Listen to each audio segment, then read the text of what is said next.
અને સમાચારની વાત તો સુરતમાં ફરી એકવાર મુખ્ય કેનાલમાં ભંગાણ સર્જાયું। માંડવી ઉશ્કેર નજીક કેનાલમાં મોટું ભંગાણ પડ્યું છે। કેનાલમાં ભંગાણ પડતા પાણી ખેતરોમાં ઘૂસી ગયા હતા। સિંચાઈ વિભાગના અધિકારીઓ ઘટના સ્થળે પહોંચ્યા।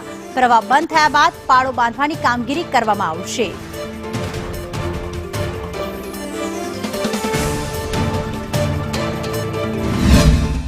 मरस के 3 वागे मारा पर एक खातेदारનો फोन હતો કે સાહેબ આ જગ્યા પર આપણે એક ભંગાર પડેલું હોય સ્થળ પર તપાસ કરાવતા વિગત સાચી હોય 0 HR પરથી અમે તાત્કાલિક જે મેઇન કેનાલના દરવાજા છે તે બંધ કરી દીધા હતા અને પાણીને ડાયવર્ટ કર્યું હતું એસ્કેપ ઓપન કરાવીને।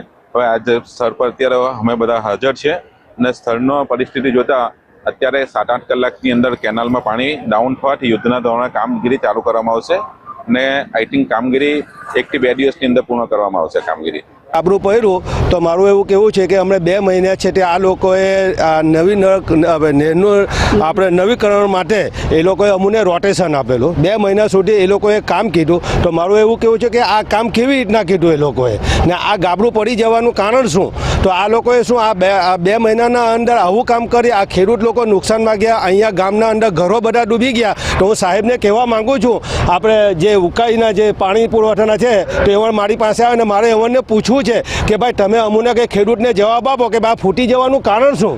જે નહેરમાં તૂટી જવાના કારણે પાણી ગામના અમુક ચોક્કસ વિસ્તારમાં પસરેલ છે, જેના કારણે ખેતીવાડી અને લગભગ 7 થી 8 જેટલા ઘરોમાં પાણી ભરાયા હતા। અમુક ચોક્કસ એરિયામાં હજી જઈ શકાતું નથી એટલે સર્વે કે એવું કંઈ કર્યું નથી, પરંતુ કોઈ જાનહાનિ કે પશુહાનિ થયેલ નથી। નુકસાન તો ઘણું થયેલું છે। જે અનાજ બનાજ કપડાં બપડા બધું જ બહુ નુકસાન થઈ ગયેલું છે। ઘરબર બધું તૂટીને ખરાબ થઈ ગયેલું છે। તમને કેવી રીતે ખબર પડી કે પાણી આવતું છે?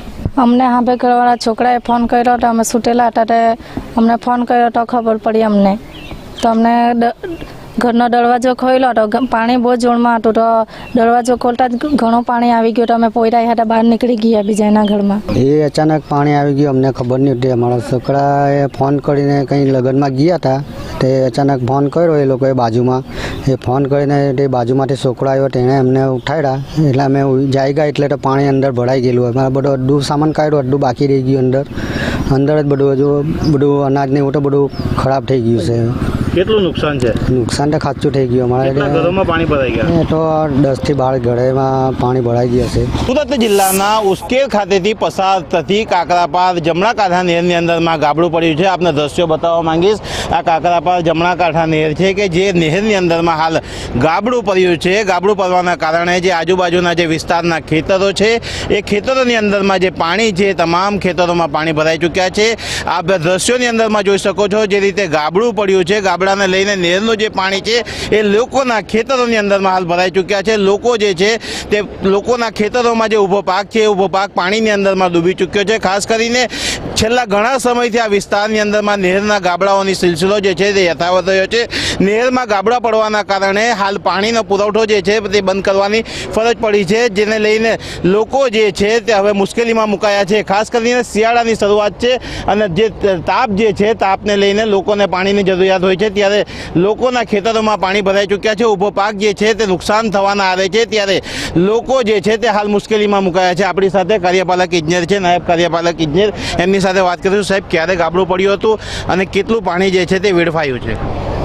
સવારે લગભગ 3 વાગે કેનાલમાં ગાબડું પડેલું છે અને 3000 ક્યુસેક જેટલું પાણી ચાલુ હતું એટલે પાણી તાત્કાલિક બંધ કરેલું છે। એટલે હાલ લગભગ પાણી 1000 ક્યુસેક જેટલું છે અને લગભગ 4-5 કલાકમાં નીલ થઈ જશે અને ત્યારબાદ તાત્કાલિક કામગીરી કરી માટીકામ અને કેનાલ રિસ્ટોર કરી અને 2 દિવસ જેટલા સમયમાં ફરીથી કેનાલ શરૂ કરવામાં આવશે। અને આજુબાજુના જે ખેતરો છે એમાં કદાચ પાણી જે ભરાયેલું છે એટલે એનો પાણી ઉતરતા સર્વે કરવામાં આવશે। ખાસ કરીને જે રીતે કેનાલમાં ગાબડું પડ્યું છે આપ દ્રશ્યોની અંદરમાં જોઈ શકો છો કે જે મશીનરી દ્વારા હાલ કેનાલના અંદરમાં ગાબડા પૂરવા માટેની જે વ્યવસ્થા કરવામાં આવી રહી છે। જે રીતે ગાબડું પડ્યું છે એટલે પાણીનો જે પ્રવાહ છે એ પણ ખૂબ જોરમાં વહી રહ્યું છે। પાણી જ્યારે બંધ થશે અને ગાબડું જે છે તેને પૂરવા માટેની ફરી પાછી પ્રક્રિયા શરૂ કરવામાં આવશે।